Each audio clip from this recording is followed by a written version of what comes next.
शिर्डी जवळ असलेल्या राहता गावात बगाड यात्रा निघाली। या यात्रेचं वैशिष्ट्य असतं ते म्हणजे बगाड। त्यामुळे गावाकडून शहराकडे आलेले गावकरी आवर्जून या यात्रेसाठी गावाची वाट धरतात। पाहूयात या बगाड यात्रेवरचा हा खास रिपोर्ट। राहता गावात बगाडाचा थरार।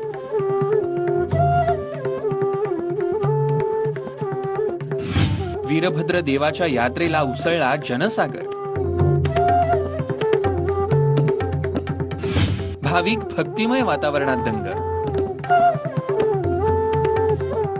आकर्षक विद्युत रोषणाई, उंच उभं केलेलं बगाड, लोकांच्या लांबच लांब रांगा,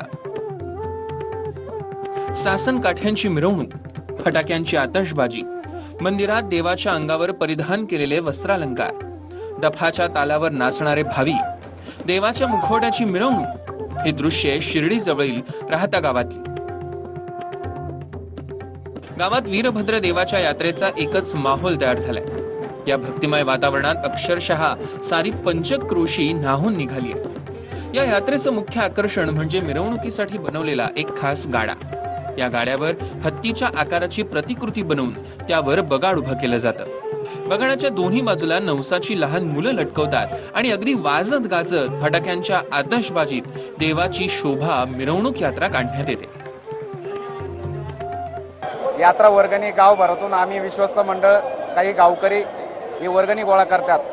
त्यानंतर हनुमान जयंतीच्या दिवशी आपण नवनाथ मंदिरात मायंबाची यात्रा असते। इथून वीरभद्र मंदिरापासून हा गाडा नवनाथ मंदिरात नेला जातो। तिथं गळवंती होते। तिथून दुसऱ्या दिवशी आजच्या दिवशी ईद येतो। ईद साधारणतः 2000 महिला या गळी लागतात व 300 ते 400 पुरुष हे गळी लागतात। हजारो वर्षापासून ही चालू असलेली परंपरा याही वर्षी अतिशय मोठ्या उत्साहात आम्ही साजरी करत आहोत। ग्रामीण भागातील ग्रामदेवतेच्या यात्रेसाठी लाखो भाविकांची गर्दी लुटते। राहता येथील वीरभद्र आणि मायंबा यात्रा ही अशीच वैशिष्ट्यपूर्ण ठरते। दरवर्षी हनुमान जयंतीला यात्रेची सुरुवात होते। त्यातच देवाला नवस करणाऱ्या महिलांची संख्याही मोठी असते। गळी लागण्याची ही प्रथा गेल्या 50 वर्षांपासून गावात सुरू आहे। सालावादप्रमाणे गळी लागण्याचा कार्यक्रम आणि वीरभद्र यात्रेचा कार्यक्रम हा अत्यंत शांततापूर्वक आणि भावनिक अशा पद्धतीने या ठिकाणी साजरा केला जातो। आणि या ठिकाणी वीरभद्र देवस्थानला नवस करण्यासाठी अत्यंत लांबून लोक या ठिकाणी येत राहतात। महाराज हे माझे माहेरचे दैवत आहे। मी आज 50 वर्षापासून गळी लागते। माझी सगळी मनोकामना पूर्ण झाली। माझ्या सगळ्या इच्छा पूर्ण झाल्या। त्याच्यामुळे मला बंद करावं वाटत नाही। माझ्या पाठीमागे माझे सगळ्या भाषा भाऊ मुलं सगळे नवस करते आणि दरवर्षी गळी लागते। वीरभद्र देवाचं देवस्थान जागृत म्हणून प्रसिद्ध आहे। नवसाला पावणारा देव म्हणून या देवस्थानाची वेगळीच ओळख निर्माण झाली।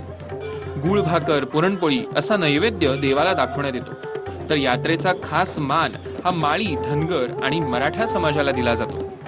वीरभद्र महाराज नवसाला पावणारे देवता आहे व परिसरातील व पंचक्रोशीतील भाविकांचे श्रद्धास्थान आहे।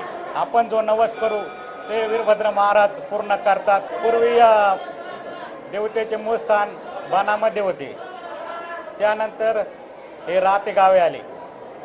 कासार समाजाची महिला या देवाची निसीम भक्त होती। अनेक वर्षांपासून हा बगाडाचा थरार या गावात नागरिक भाविकांना पाहायला मिळतो।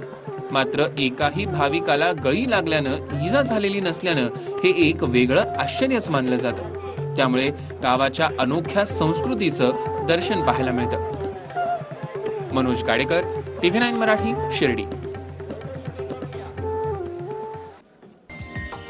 हा व्हिडिओ तुम्हाला आवडला असेल तर असे आणखी व्हिडिओ पाहण्यासाठी TV9चं YouTube चॅनल सबस्क्राइब करा, बेल बटन दाबा।